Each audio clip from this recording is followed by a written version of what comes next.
শেখ হাসিনা অনুশোচনার বদলে দেশকে অস্থিতিশীল করার চেষ্টা করছে।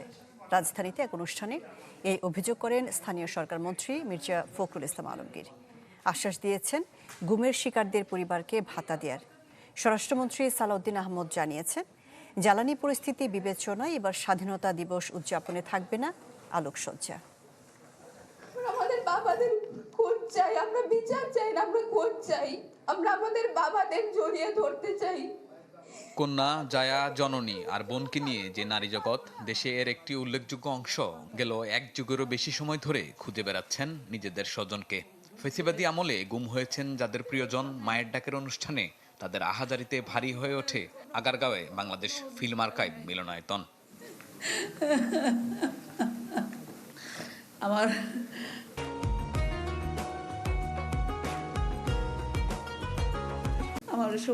আমার সুমনকে যাতে আমি পাই, সেই সহযোগিতা করবেন আপনারা সবাই। এই যে 13টা বছর যে গেল না, সেই যে বুকের ভিতর যে একটা রক্তক্ষরণ না, সেটা এখনো কিন্তু রক্তক্ষরণ হচ্ছে। অনুষ্ঠানে বক্তব্যের সময় বারবার ভারাক্রান্ত হয়ে পড়েন স্থানীয় সরকার মন্ত্রী ও বিএনপি মহাসচিব মির্জা ফখরুল ইসলাম আলমগীর।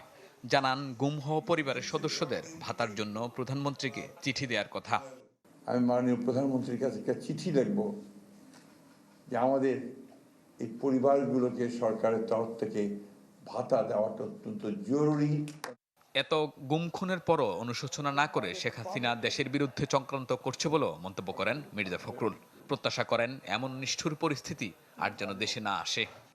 সবচেয়ে খারাপ লাগে কোথায় জানেন? যে আজকে সেই ফ্যাসিস্ট মহিলা বিদেশে বসে এতটুকু অনুশোচনা নেই, সমানে বাংলাদেশকে আরো অস্থিতিশীল করার চেষ্টা করছে। এদিকে সচিবালয়ে এক ব্রিফিংয়ে স্বরাষ্ট্রমন্ত্রী বলেন, কার্যক্রম নিষিদ্ধ আওয়ামী লীগ আইন ভাঙলে ব্যবস্থা নেওয়া হবে। জানান, মব ঠেকাতে তৎপর সরকার। তারা বিভিন্ন সময় বিভিন্ন রাজনৈতিক কর্মসূচি পালনের জন্য ঘোষণা দিয়ে থাকে, তবে দৃশ্যমান কিছু তো দেখি না। দুই একটা এরকম বিচ্ছিন্ন ঘটনা হলে সেটা পুলিশ অ্যাড্রেস করবে। বর্তমান জ্বালানি পরিস্থিতি বিবেচনায় এবার মহান স্বাধীনতা ও বিজয় দিবসে কোনো আলোকসজ্জা থাকবে না বলেও জানান স্বরাষ্ট্রমন্ত্রী। সিদ্ধান্ত নিয়েছি এবার দেশব্যাপী এই দিবস উপলক্ষে কোনো আলোকসজ্জা করা হবে না। শাহনেওয়াজ বাবলু, চ্যানেল 24, ঢাকা।